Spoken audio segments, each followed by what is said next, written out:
Good evening, everyone. Um, Welcome to Australian Electric Vehicle Association's fifth webinar as part of the webinar series. This time we have got an amazing group of people that will be telling us a little bit about the EV misinformation that we have today and how we can potentially counteract it to enable more people to experience the goodness that comes with electric vehicles. Um, as part of, I guess everything that we read in the media, um, sometimes we shake our heads thinking, is this for real? Because we're EV drivers and we want to be able to spread all the good stuff that comes with owning an EV that gets undone so easily just because some media publication wants to get a few clicks.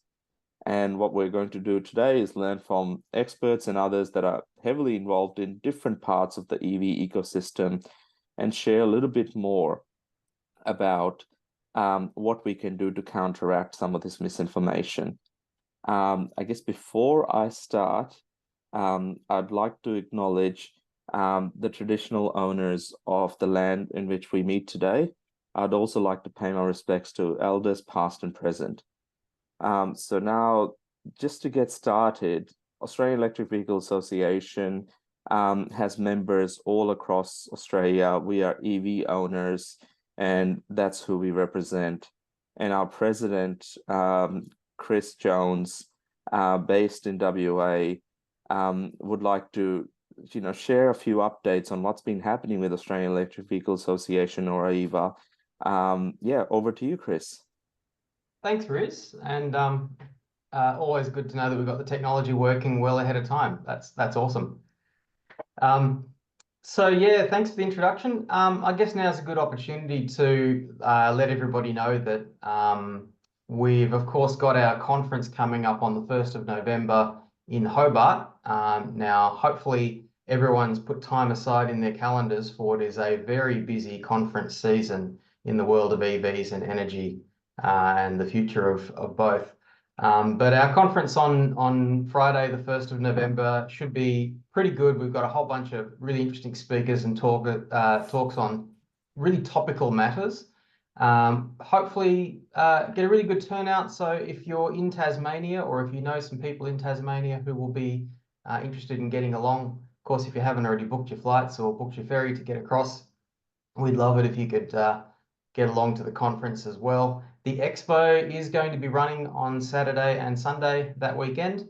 So there'll be a whole bunch of mostly local exhibitors in Tasmania showing all sorts of energy efficiency related businesses and firms and opportunities to basically reduce the amount of money you spend on energy and transport in Tasmania. We're going to have a couple of workshops there for AEVA members as well, mostly talking about all the progress we've made growing as an organisation, improving our advocacy and offering good value for our members. So if you'd like to register for that and the AGM, of course, which will be on Saturday night, head on over to the AEVA website and make sure you check the events calendar, go to the weekend of the 1st, 2nd and 3rd of November, and you'll find all of these events listed there. You can register for them, no trouble at all, and we hope to see you in Hobart. Awesome. Thank you, Chris. I mean, this is such a great initiative. Last year we had it in Chris's hometown of Perth. That was fantastic, and really looking forward to getting over to Tasmania Yeah, starting out next week. I just remembered too that our colleagues at the Global EV Alliance, GEVA, have been running a global EV users survey, and obviously we've had our own members survey, which has been fantastic. We had a really good turnout for that.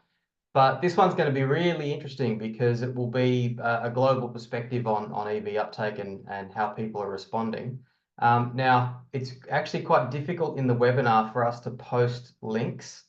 So it would probably be easier if we use the shout key option. So for those who don't know, it's like a really simplified, easy to remember phrase that you can put into your search bar and you can, or to your URL bar, and you can find it. So The link to the survey is shoutkey.com/alert-grazer. Yeah, I mean, it's AI, come on. So that's shoutkey, shoutkey.com/alert-grazer, GRAZER. If you got that far, well done, best of luck to you. We'll try and get it out there in a circular, hopefully by the end of the week. Awesome. Thank you so much for that, Chris.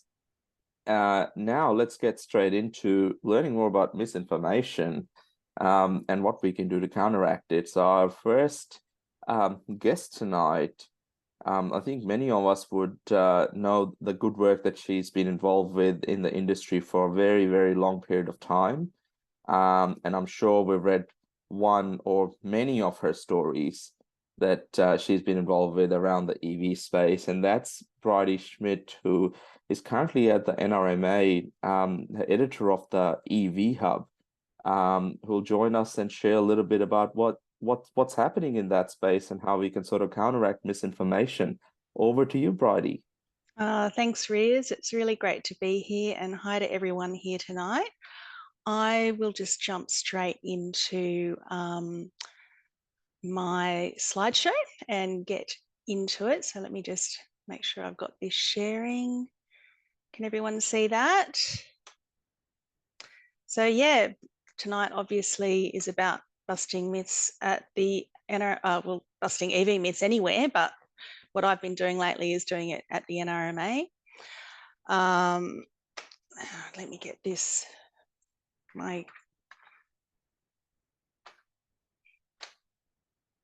can't get the slide. There we go. So first of all, I'd like to acknowledge the land on which we gather from places as widespread and diverse as the NRMA. In the presence of elders, past, present and future, we recognised all our journeys and our mutual role in creating new paths together. So I thought I'd just start tonight with a bit of EV bingo. And we don't need to put our hands up for this, but I'm sure many of you have heard at least a couple of these. You know, the grid won't cope with demand, or EVs can't tow, EVs take hours to charge, EV batteries are expensive to replace, EVs can't be charged in the rain, or are too expensive, cost more to power an EV, are too heavy for our roads. So, you know, they're just some examples of the sorts of myths that we've heard, and no doubt a lot of you are very familiar with these, and you know, may have often thought, well, how can I counter this stuff when I hear it from friends or relatives, or you know, see it in the news? So, you know, this is, as I said, one thing that we're doing at the NRMA is to just create a hub with lots of easily accessible information. And you can find it by going to mynrma.com.au and going to electric vehicles in the top of the screen. We've got it split up into 4 basic areas: EV basics or 101, buying an EV, owning an EV and charging an EV. And this is a screenshot of sort of some of the articles that we have on our EV basics section. And so I just thought tonight I will just take you through, you know, what we're doing and how we're trying to counter all of this misinformation.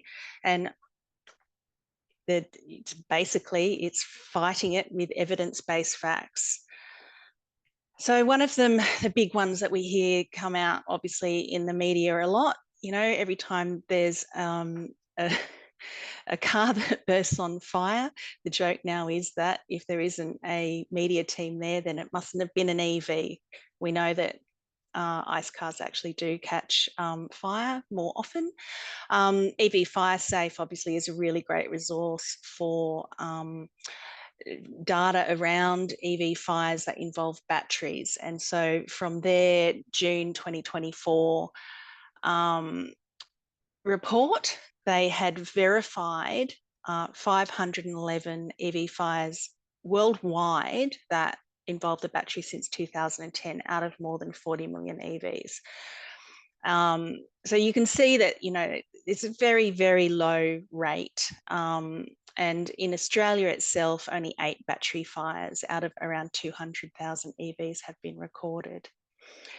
No verified electrocution incidences due to water immersion or extrication during emergency response.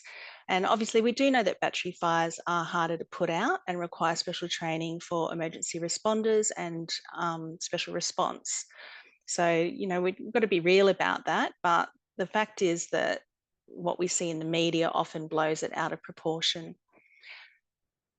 Something else that we came across recently in NRMA in our latest EV Insights, and it's something that's been repeated in the media, was that we saw a big jump from very close to zero up to 20% of people concerned about EV safety. And the caveat of that is it was the first time that we had questions regarding EV safety in the survey. So it seemed like a really big jump, but what it did mainly was reveal, what people are concerned about. And the most things that most people were concerned about was around EV fires and reliability.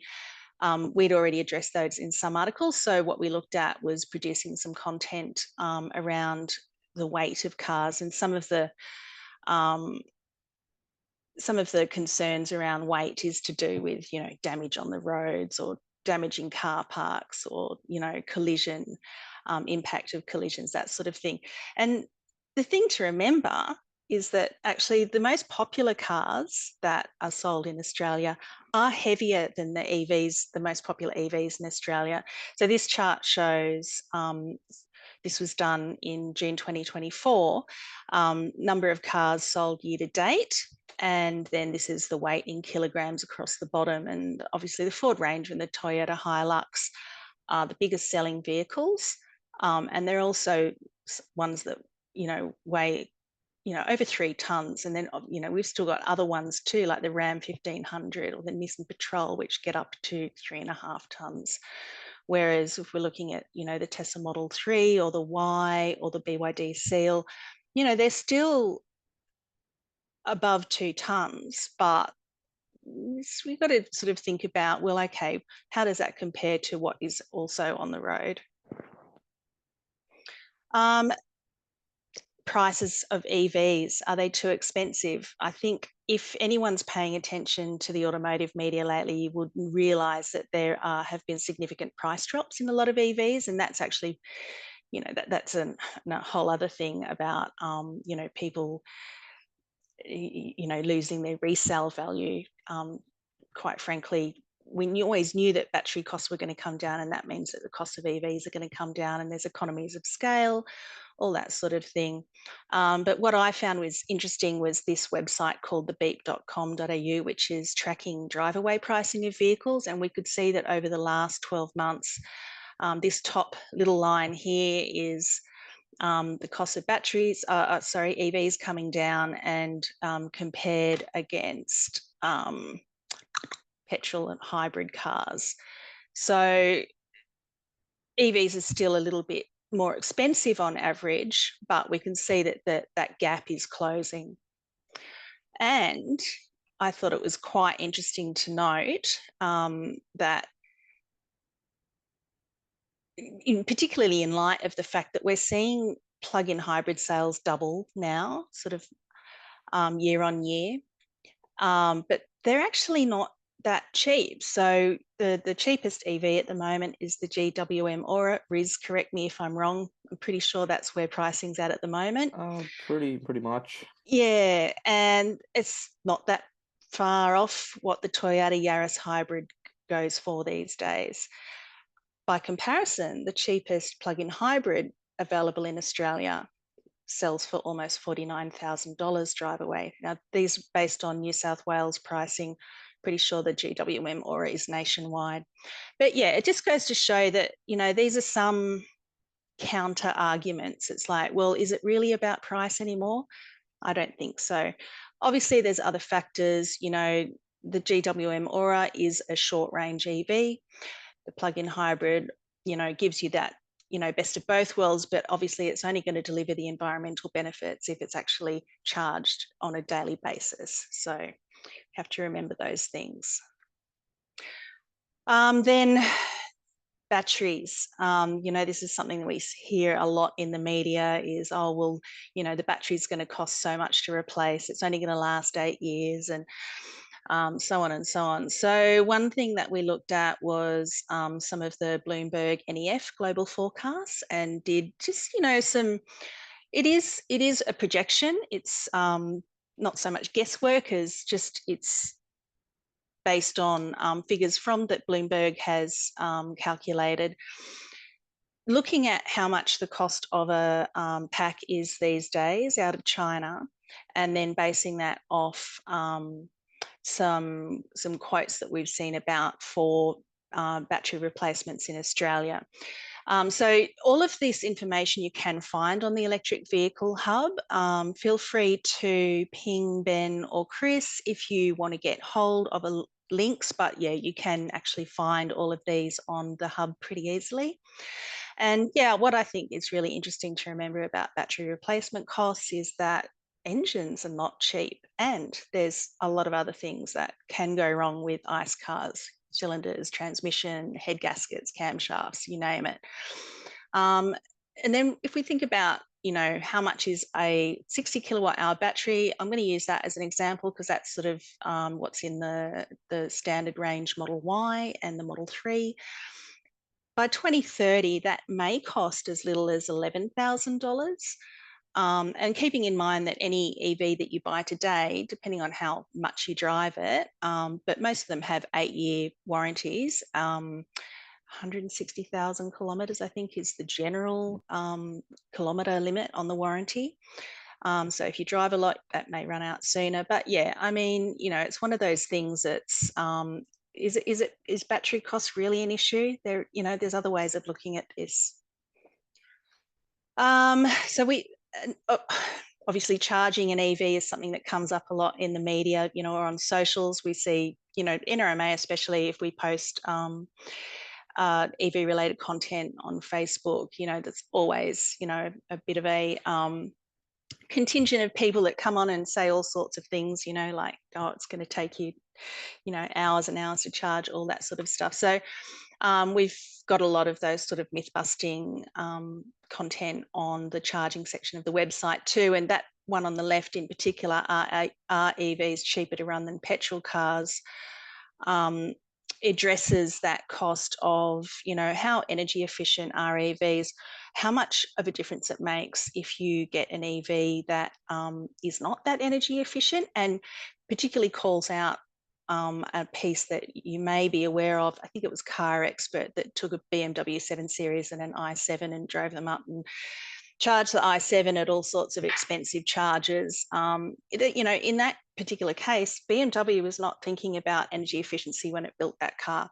So yeah, it probably did cost more, but there's reasons for that. And, I think talking about energy efficiency is a really big part of getting across this message of a whole bunch of stuff, like, how much energy goes into making the battery, how much energy you need to run the car. All of those sort of things come down when you've got an EV that's more energy efficient. And then, yeah, of course, how long does it really take to charge? So we've got sort of, information like this on the hub as well that explains charge rates. And, I mean, it's such a learning curve for people that don't drive EVs, why doesn't it, charge this fast at this charger, all that sort of stuff. So yeah, it's a big learning curve, but we try to provide that information in the best way we can. And then the biggie, which I think is the biggest thing that we really need to get people to realise is, are EVs better for the environment? And the answer is yes. And this data has been drawn from the Electric Vehicle Council's life cycle emissions calculator. If you go on to the Electric Vehicle Hub and find this one, which is, are EVs better for the environment? This is an interactive chart. And when you load it, you can see that if you don't have the fuel life cycle selected, that, electric ute, whether it's charged from petrol or solar or medium EV SUV, they do have the largest manufacturing emissions because there is a lot of energy that goes into manufacturing the battery. But as soon as you add in that fuel life cycle stuff, it tips it just, you know, on its head. Petrol ute, it's the worst. They use so much fuel, medium petrol SUV. You know, obviously we have a lot of tradies that need their SUV, their utes, whatever, but there are also a lot of people getting about in them that probably don't really need to be driving vehicles that big. That's my personal opinion. But yeah, anyway, look, that's the end of my talk. Thanks for listening. I hope I've given you some something to think about and talk about. And yeah, please visit the hub and draw on that as a resource to help counter EV misinformation. Thanks. Thank you so much, Bridie. Quite insightful. I guess you're sort of at the coalface of it, seeing all the things then that people talk about and trying to figure out how to best address them with facts. You know, yeah, and because the NRMA audience, it's a very broad section of the population. So you know, that's what we need to sort of reach out to everyone as much as we can. Wonderful. Thank you so much, Bridie. Now, next up, we have Belinda Noble from Comms Declare, sharing her insights into, I guess, misinformation. What can we do about it? Over to you, Belinda. Hello, evening, everyone. Thank you, Bridie. Bridie did an amazing report for Comms Declare called Rammed, and we analysed advertising data of cars for the last 10 years and found that the largest, most polluting vehicles were almost also the most advertised, and the smallest, least polluting vehicles were virtually not advertised at all. So, so I'm just going to share now my screen and a couple of insights I hope that are useful. There we go. So hoping you can see that. So Comms Declare, our mission is to stop the promotion of pollution, and particularly greenhouse gas pollution. And here's some lovely examples of things that you might see around the EV world at the moment. For a start, we've got a lot of fun memes with the perpetuating those myths about EVs. But that's not the only picture. The other part of it is, I guess, the status quo. Legacy industries are also pushing their barrel as well. So on one hand, you've got Ampol pretending that their petrol is carbon neutral.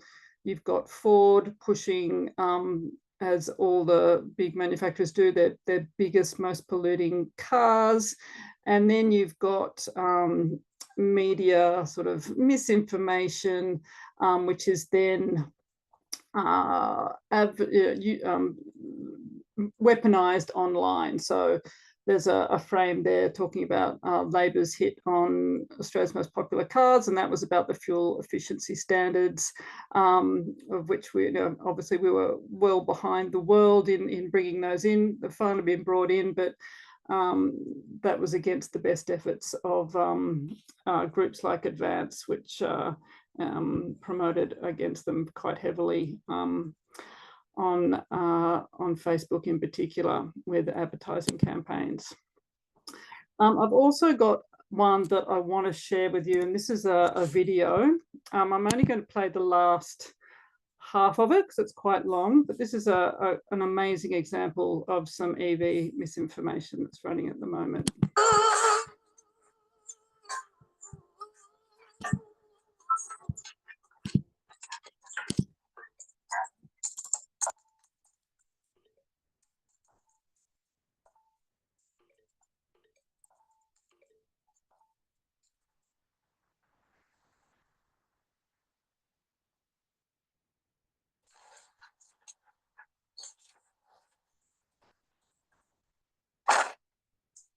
My love has no beginning, my love has no end. No front or back, and my love won't bend.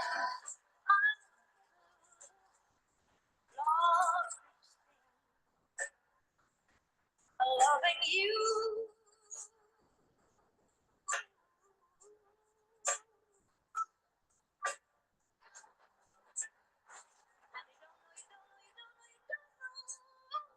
How glad I am. Sorry about the things popping up there. Did you see, did you manage to see that? Yeah. So basically what happens in that ad, and it's from Exxon Mobil, and at the beginning it's got all these people tied up with cables, and then you've got the guy at the end breaking free from the cables in his petrol car. And obviously a part of the fossil fuel industry you don't often think about that's suffering because of EVs is the engine oil. And that's where Mobil Exxon comes in. So really sneaky, but extremely effective. Oops, sorry, I don't want to try that again. Go on to the next slide. Sorry. Okay, so looking at the background of this kind of misinformation, and I do believe it's the politicization of climate policy, which is really behind it all. And in particular, obviously, the ice and petrol industry as well, and fossil fuel industry behind it. And what that's doing in order to get what they want, they're using individualistic petro-masculinity, anti-China, anti-woke, anti-elite narratives. They're weaponizing fear of change over EVs. And of course, that's also feeding into negative media coverage, things like battery fires. And part of the media coverage that you see is just the fact that battery fires are new and we're used to ICE cars having fires. And part of it's the novelty, but it's also obviously driving more of an agenda. And we see that particularly with News Corp here, where we've got climate policy is politicized, therefore it helps one side of politics to actively work against emissions reductions measures such as EVs. So here's just some little solutions that we've seen around the world. In France, it is compulsory for emissions energy efficiency labels to be on all ads for cars. Sorry, that is my phone. And in Sweden, we see energy efficiency labels actually are mandatory on petrol pumps.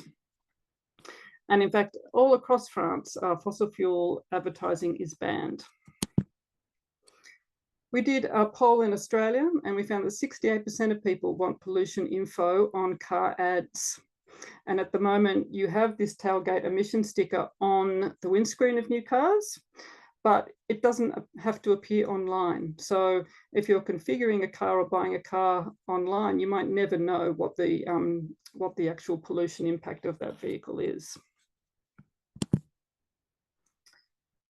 Fossil ad bans are popping up all around the world. More than 40 jurisdictions around the world are now banning the promotion of high pollution products. So The Hague has just passed a law to ban fossil fuel related ads across the city. That comes into place at the beginning of next year, and that includes fossil fueled cars, flights and cruises. Edinburgh's done the same. In Canada, Toronto and Montreal are looking at banning ads for fossil fuel lobby groups on their transport. And Sydney and 15 other Australian councils have also enacted some sort of ban on fossil fuel advertising. Few little tips when you are communicating about EVs, whether it's for an organisation or just in your everyday life.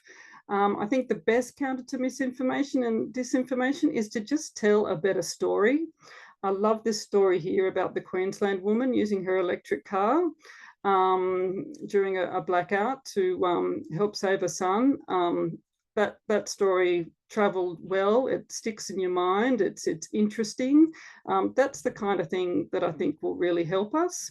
I think apart from the great facts that always help, we also need to use emotion, humor, and surprise in our storytelling. And very importantly, don't repeat misinformation, even when you're debunking it.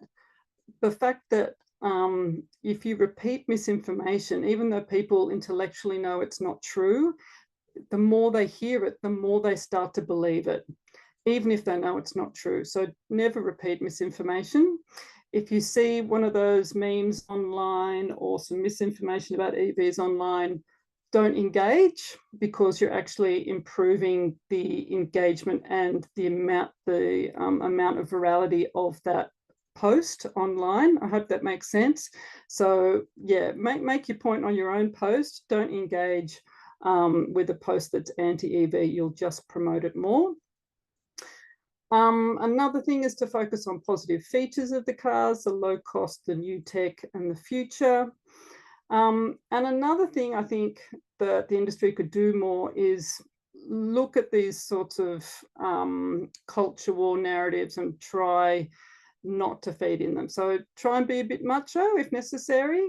Don't be elite. And I've just got a picture there of the Audi car which won the Dakar race, which was an electric vehicle.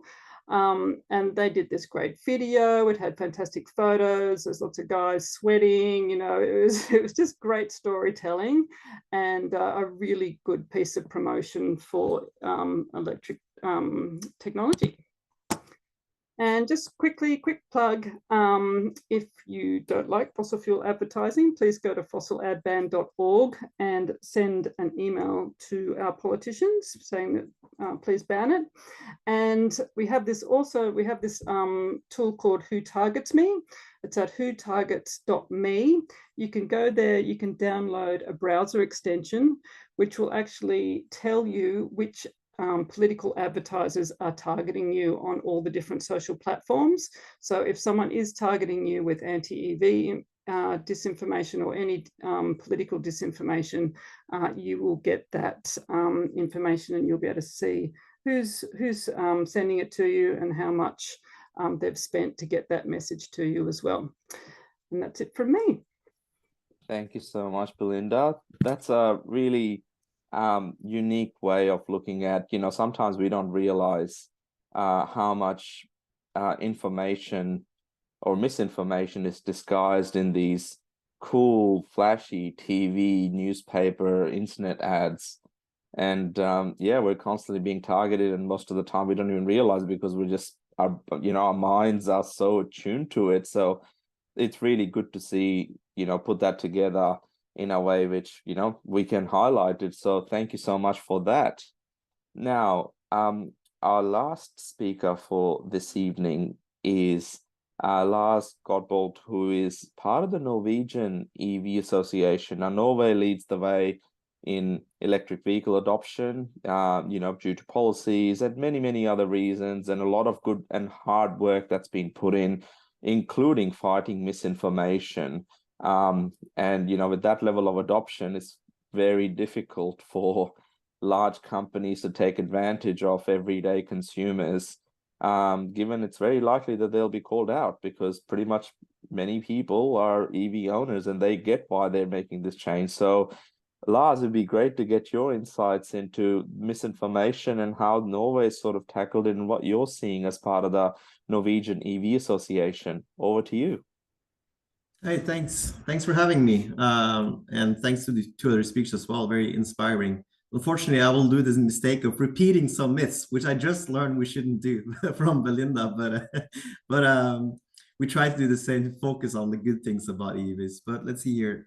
I'm gonna share my screen here. Let's see, like this. Share screen 2, share. I'm using Teams, not Zoom, so bear with me. All right, can you see my screen now? It's okay? Yeah. Yeah, okay, awesome. All right. And then here, okay. Yeah, so yeah, I work for the Norwegian AEVA Association. So we're quite similar to your organization, that we have EV drivers as members. We're a nonprofit.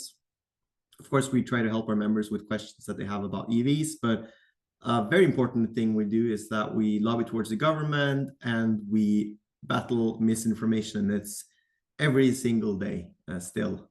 Even though we have a very high penetration of sales being electric in Norway, it's not like we can't sit down and people aren't completely turned over yet, so to speak. I'll just go through some of the biggest myths we see and how we kind of combat them. So the first one, EVs aren't more environmentally friendly than regular cars. I'm sure you're not very surprised about this one. We see this all the time. These are just some online newspapers. The one to the left saying EVs hardly a global solution. The one to the right saying environmentally friendly, yes. Climate friendly, hardly at all. So saying that it's good for like the local environment in the cities, but not in the global perspective. Of course, the myth being that if you look at the life cycle assessment, the EVs are worse than petrol cars, which is of course total BS. And we know that yes, there's a more larger footprint when you produce the EV, but when it starts rolling, it's a significant reduction in emissions. So what we do then, of course, is that we answer all these chronicles in the newspapers. We go out. Yesterday, even there was a local newspaper where someone wrote something about EVs not, cutting emissions at all. And then we have, because we have local representatives all over Norway, and that person answered that other person in the newspaper. So we do this all the time. We follow the media very closely, and we get kind of we have news agencies following, of course, if we get mentioned or anything about EVs get mentioned. So we're always on top of those things. Before this summer, there was this new book being released about the great EV hoax, it was called, a Norwegian book. And then, of course, our general secretary to the right here went on national TV, prime time, 6 o'clock, arguing against this person about this issue, of course, because it's not, as I think Bridie mentioned, it's not scientific based. We know that if you look at all the life cycle assessments that are serious, that are thorough, we know that this is good for environment. We are cutting emissions drastically. Another myth that we see a lot is that EVs don't last. So I think this comes from the common misconception that the battery of an EV is like the battery in your cell phone. And unfortunately, we experienced that after 3 years. You might see a very big reduction in your cell phone battery, and you might not even be able to replace that battery or even use the cell phone anymore. Of course, that's because the cell phone doesn't have a proper battery management system. Of course, with EVs, they have a very thorough battery management system. You can't use the whole battery. They have all these measures that the producers have done to make sure that the battery actually lasts the whole lifetime of the vehicle, and many times also outlasts the lifetime of the vehicle. And in Norway, we see a lot of, not a lot, but some instances where the battery needs to be replaced. So those are for the unlucky few that is after the 8-year warranty that you have on a battery. So if you've had an EV for a long time and then the whole battery breaks down. But what we see is that we have innovation and new businesses coming up that are able to repair parts of the battery. So you see the prices of repairing the battery compared to replacing the whole battery. The price difference just varies a lot. So we see a lot of response in the market considering this issue as well. And most of the cars, looking at all the Tesla Model S's out there, all the Nissan Leafs, and we have a lot in Norway from 2013, 99% of them still have the original battery and are, have about 70 to 80% left of the battery. And we don't only trust the big OEMs on this. We have independent battery tests as well that we as an organization do on various vehicles. So we do a lot of testing as well. So this is not only what the OEMs are saying, this is also something that we test as an organization. EVs are a fire hazard. I think in Norway now, finally, it's one of the myths that we've managed to extinguish, so to speak. But we know that around the world, this is still a big debate. We recently had a webinar in Brazil where we invited the emergency response leader of Trøndelag, which is a region in Norway, their fire department. Because in Brazil, there's a big debate now. There was actually a law proposal saying that, well, if we're making a garage for EVs, between the EVs, due to the fire hazard, you'd have to have 1 or 1.5 meters between the slots, which is crazy. Of course, that makes it non-economically viable to invest in that sort of thing. So this is, of course, bogus. So this emergency response leader said, 10 years ago, I was worried about whether we would be able to handle all the new electrical car fires that might come. That was completely unnecessary. It didn't get any more dangerous. It became safer. This is the experience we see in Norway, and we have quite a bit of EVs. These are the total number of fires in vehicles. So internal combustion engine versus EVs. And by the way, when I say EVs, I mean purely battery electrical vehicles. I don't include plug-in hybrids or hybrids in that number. So these are purely electrical vehicles. And then you might say, well, this is not, you have more petrol cars than electric cars, so this doesn't make any sense. But then you compare it to the fleet share, and you would expect then that the EV fire percentage would be at least equivalent to their share of the total fleet, but it's not. It's massively underrepresented. So in Norway now, as you see, we actually have over one of four vehicles in the fleet are electric, and we see about 6% of the fires being from electrical vehicles.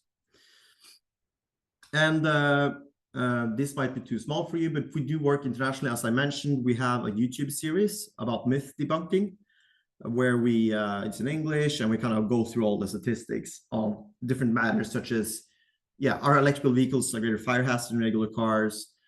Do we have enough minerals for the EV transition? And do electrical vehicles really emit more CO2? So these kind of like 3 big ones. So go check that out. And the fourth, which I thought maybe would be funny for you guys to see, you can't use EVs during wintertime. Of course, Norway, being a cold country, this has kind of been a laboratory for us to show the world that EVs, they work. If they can work in Norway, they can work anywhere. So WLTP, so that's like the standard for range estimation and wintertime. Of course, there's a reduction, and we've tested over 100 different EVs. And our tests show that even during extreme conditions, the modern ones, they have a reduction of, well, they retain 66 to 75% of the range during extreme conditions. And you can actually make that reduction a lot less by preheating the battery before you leave. So you charge at home, for example, things like that, to make sure the vehicle is warm before you go on the roads. So we've been driving over mountain ranges. In Norway, we have convoy driving. So you follow like this big truck, and it's really slow, and you can stay there for hours, and it's fine. Modern EVs with their heat pumps, etc., are very efficient. So we do a lot of debunking. And we even test EVs in 40 Celsius below. We went to northern Finland, and it wasn't cold enough. It was only -25. So we had to rent a big freezer, and we put a car in it. We did this with 6 different EVs. This is me being extremely cold in -40. And a Nissan EV that is completely frozen inside, and this one actually didn't start. But the problem with these EVs wasn't like the let's say EV specific matters. It was the 12-volt battery, and guess what? You have the same in a petrol car. So 3 of these EVs didn't start, but once we replaced the 12-volt, which again is the same tech as it is in petrol cars, they started fine. So it's no problem at all. And so just kind of speculating about how these myths might affect the sales. Of course, I think they have affected them, but these are the market share of new sales. And well, you see light commercial, LCV stands for light commercial vehicles. So that's something kind of different here. But if you look at the plug-in hybrids compared to the EVs, you see that they really dropped in 2017. 2016. I think in Norway, it's a lot about also making the EVs more affordable. So we did lobby very hard towards the government in 2016, 17, when we showed them this graph saying, well, if we're gonna reach our target, which is like it's not our target, it's the Norwegian authorities' target of 100% being non-emission by 2025, then we need to tax the plug-in hybrids a bit more. So we did that. And of course, like I mentioned, every day we do a lot of myth debunking. And I think organizations such as ourselves and yours is just so important to kind of argue against information. And immediately when you see some news article or debate going on saying all these myths, that, you know, you react immediately. And we've been doing this for many years. So I think, of course, it's a really important part of it.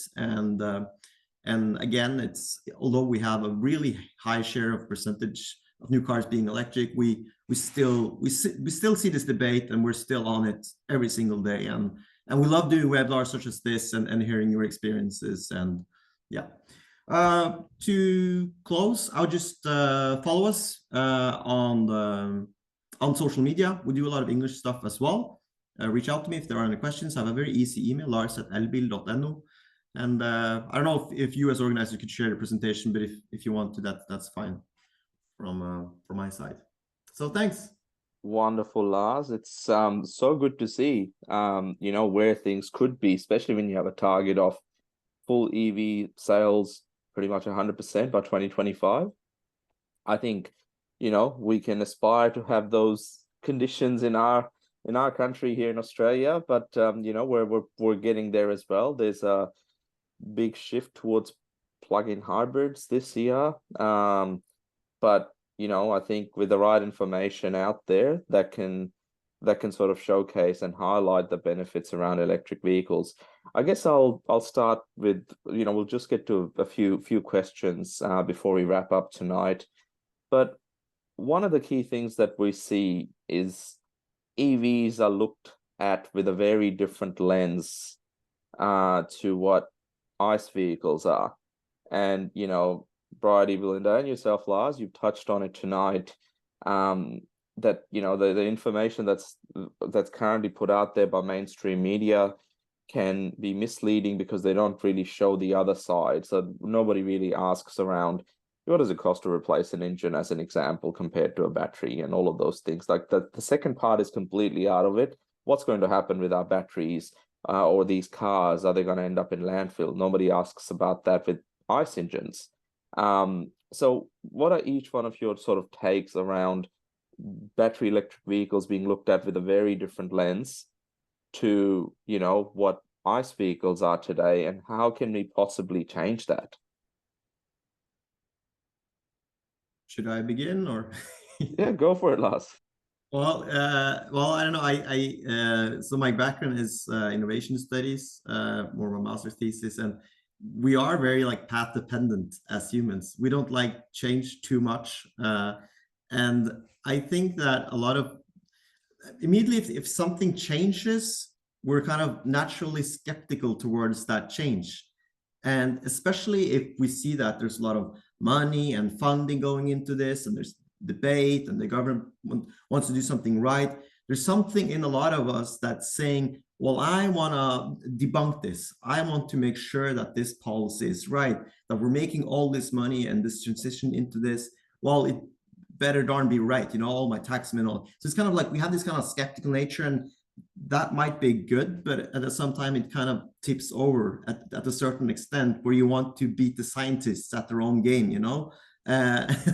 So I think it's very natural that we have the skepticism. It's not only towards EVs, it's against everything with the green transition. You have this skepticism against things, and but are actual windmills better than coal-powered plants, etc. So I think this kind of debunking, it's something that we've seen throughout history, and it's not necessarily EV specific, but of course I follow you, and it's just the rules of the game. That's kind of my take on it, and it's really important that we have these webinars such as this to kind of just to fight misinformation with information. Yeah, that's a good way. Bridie, you're just on mute. Thanks, Lars, for your answer. Because yeah, I think you're right. It's sort of this natural skepticism, and then if, you know, the ball gets rolling and everyone starts spreading the misinformation, then it's really easy to can become hard to stop that. But one thing that I like to counter people with, especially when they say that, you know, they drive long distances or they drive a lot, so they can't really think about switching to an EV, is that actually that means you're more suited to switching to an EV, because you're spending a lot of money on fuel, and particularly if you're, you know, say you're a traveling, you know, rep for a company or something, and you're often doing the same route. You're doing a lot of kilometres, the money that can be saved in fuel alone, and, you know, not even touching on obviously the reduction in, you know, carbon emissions and the benefit to the environment, but, you know, talking about the hip pocket is something that is always going to get people's attention. And if you can talk to them, and, you know, I've had a few friends lately sort of say, oh, I was thinking about buying an EV, can you, you know, tell me? And so one of the first questions I do ask is, well, what are your driving habits like? Because I think that's the really key thing, is understanding, you know, where you're likely to drive most of the time, where the charges are if you need to use them. You know, your one-off trip to the outback, hire something at the moment, you know, like if you need to, but most of our driving is done close to home, and also, yeah, if you're driving those distances, it actually may be a good call going EV. Yeah, good points there, Bridie. Belinda, anything to add? Anything you've sort of seen?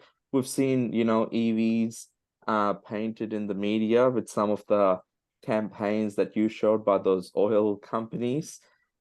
Anything we can do to potentially put a positive limelight on EVs, maybe counteract that a little bit? Yeah, well, you've got, you know, huge lobby groups and huge, like the world's biggest companies continually pushing their line in the media and in the corridors of power, you know, so it's making change so much harder. So not only do we have fairly timid politicians, you know, we don't have a huge voice as an EV industry. We don't have a huge voice as a clean energy industry. So I definitely say people in the clean energy industries and EVs, and indeed the manufacturers, speak up more. You know, more promotions, more lobbying. You've just got to counter those alternate voices in the public and political arenas. Yeah, great points there, Belinda. I guess this one's an interesting one, because we often talk about EVs sort of being unaffordable. I mean, that's what the media puts it out there to be, and yes, to a certain degree they have been, but as the charts that Bridie shared, you know, the prices of EVs is coming down quite significantly. I guess just to, you know, all three of you, how do you sort of counteract the comments that no one in their right mind would buy an EV, secondhand EV, that is, because, you know, of various different things that people think about when they think about a used EV? Part of it is to do with the battery, but how do we counteract that? How do we give potential buyers of a secondhand electric car who may not have purchased a new electric car to sort of consider buying one, and, you know, not sort of shy away from it? Yeah, there are a few things to think about that's different to buying an ICE car. And we've actually got a guide on the EV Hub about buying secondhand EV, and that I got a lot of really good help in writing that from one particular guy in the Western Australian EV community who's up to his like 12th EV, who's bought heaps of secondhand EVs. But, you know, I mean, some things to think about are particularly, for example, like you say, Lars, the Leafs, they're still out there. They've got batteries that are still doing, you know, what they're supposed to do. They can have less range. So that might be something that you want to take into consideration. You know, there are other thing. One thing that you're probably not going to need to think about quite so much is, what are the brakes like? If the EV's got regenerative braking, it's very likely that the brake pads are going to be quite good. Yeah, look, you can also get a pre-inspection check, a pre-purchase inspection, I should say. Redbook is a company that does that. I'm sure there's others out there too, but I'll drop a link to that Secondhand EVs article in the questions and answers, and yeah, hopefully that's helpful. Thanks, Bridie. Lars, do you have any experience? Like, now that the new EV sales are so high in Norway and in many parts of Europe, are people thinking twice before looking at a second-hand EV in the market, or are they somehow finding the confidence to say it's just another car, so I should have a look at it and maybe purchase it? I think people are still having second thoughts. It's still quite new, and it's actually, I mean, it's still new also that we're just now seeing that, you know, the first generation EVs, are they on the road still after 10 years? So I'm talking about, again, Nissan Leaf started selling quite well in Norway in 2012, and then the Model S came in 2013. So that's, you know, 10, 11, 12 years ago. And I mean, I kind of understand people, because we don't really have the scientific based reviews about what happens to batteries, but we don't really have the empirical data as of yet. Now we're starting to see it. So I think some are skeptical, yes.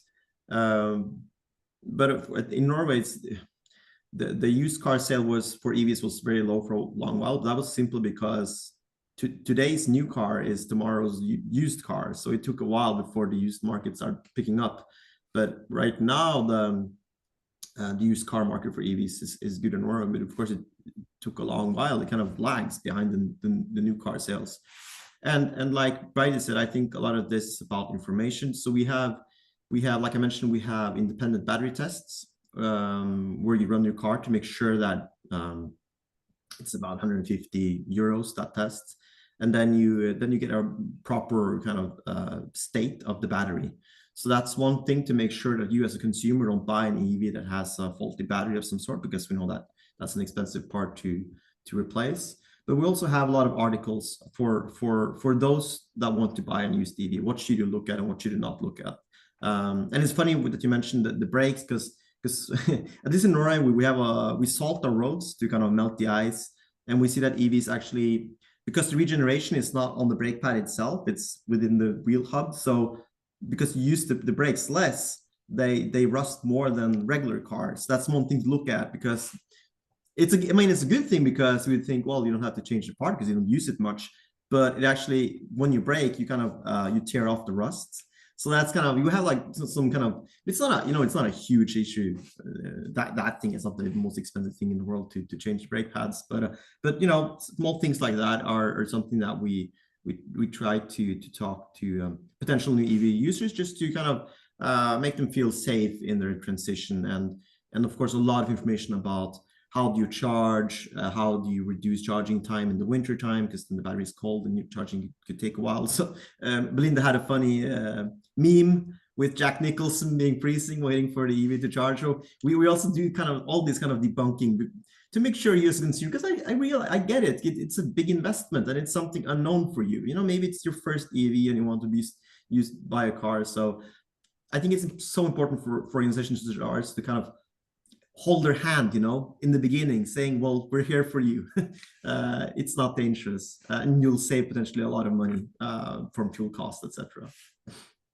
Yeah, that's it, right? Like, ultimately, there has to be incentive for people to look at, you know, an alternative to fuel or ICE vehicles, and cost, and, you know, the cost of living and prices of fuel that are out of your control, whereas electricity can be in your control, particularly in many parts of the world where, you know, renewable energy is it's there, it's available.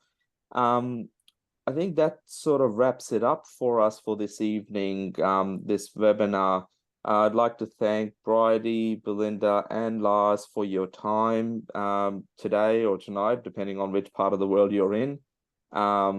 And it's, you know, really insightful, because now, you know, we have a few tools and tips that we can use when we're at our family barbecues or having lunch or dinner with friends, around what are the things that, you know, I'm sure someone will bring it up. Aren't they, thousands of Teslas at the ports because nobody wants to buy them because they freeze in winter or they burn in summer or whatever it is. So thank you so much for your time. Thank you to everyone that was able to attend this webinar as part of this series. We will be doing one, hopefully touching on a topic that you're interested in. Feel free to share your suggestions with us on what you'd like to see on the next one. But until then, thank you so much and have a good evening. Thank you.